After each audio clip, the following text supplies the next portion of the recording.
एक बार राम जंगल में गया हुआ था। चारों ओर सुनसान उस बेबान जंगल में हवाओं और पेड़ों के झूमने की ही आवाज आती थी। राम डर गया और जोर से चिल्लाया, भूत भूत भूत। उसकी आवाज पहाड़ियों से टकराकर लौट आई और उसे सुनाई दिया, भूत भूत भूत। राम सचमुच डर गया और उसे लगा कि सच में भूत है। अब की बार उसने जोर से चिल्लाया, क्या तू मुझे खाएगा? पहाड़ों से टकराकर उसकी आवाज फिर से लौट आई और उसे समझ आया कि भूत उससे पूछ रहा है।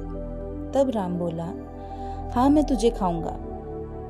यही आवाज जब फिर से उस तक लौटी तो वह बहुत डर गया और घर भाग गया। घर आकर उसने अपनी माँ को सारी बात कह दी। माँ उसकी नादानी समझकर बोली, बेटा अब की बार जंगल में जाओ तो उस भूत से कहना, मेरे प्यारे दोस्त मैं तुझे प्यार करता हूँ। दोबारा जब राम जंगल में गया तो चिल्लाया, मेरे प्यारे दोस्त।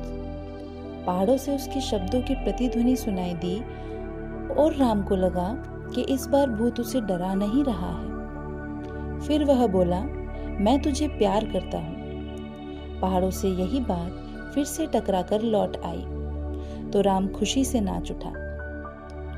घर आकर अपनी माँ को उसने सब कुछ बताया तो राम की माँ ने उसे समझाया कि बेटा हर क्रिया की एक प्रतिक्रिया होती है।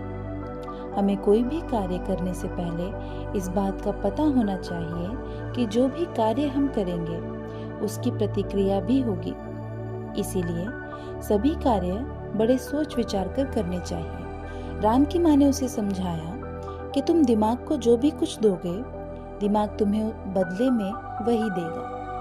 अगर तुम दिमाग को टेलीविजन की बातें दोगे तो दिमाग एग्जाम में तुम्हें बदले में टेलीविजन की बातें ही देगा। लेकिन तुमको दिमाग से एग्जाम में क्या चाहिए? क्वेश्चन का आंसर या टेलीविजन की बातें? अगर क्वेश्चन का आंसर चाहिए तो तुम दिमाग को डेली क्वेश्चन का आंसर देना शुरू करो। दिमाग को डेली किताब पढ़ने में लगाओ ताकि तुमको एग्जाम के समय दिमाग क्वेश्चन का आंसर दे और तुम अच्छे मार्क्स प्राप्त करो। क्योंकि प्रकृति का नियम है, जो भी तुम बोते हो बदले में वही मिलता है।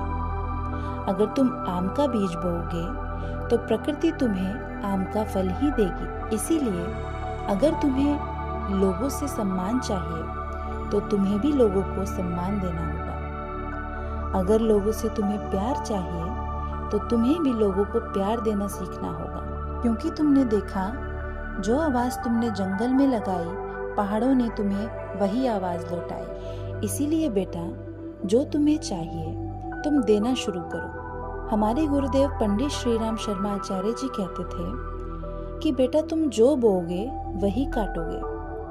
उस दिन के बाद से राम अपने हर कार्य को सोच विचार कर करने लगा। धन्यवाद।